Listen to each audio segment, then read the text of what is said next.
Welcome to the Slop Temple. We pray this video helps. You begin by preparing both devices, charge the camera to at least 50%, and enable its Wi-Fi or Bluetooth function.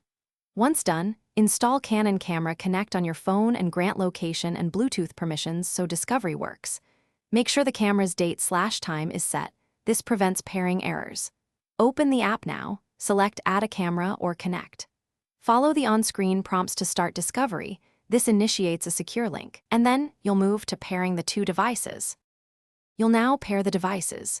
Put the camera into its Wi-Fi or pairing mode and note the SSID and password displayed, or enable NFC if available.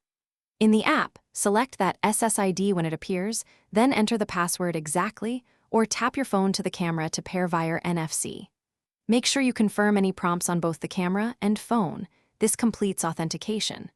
Once the app reports connected, make adjustments like enabling remote shooting or transferring location data, so the link behaves as you expect.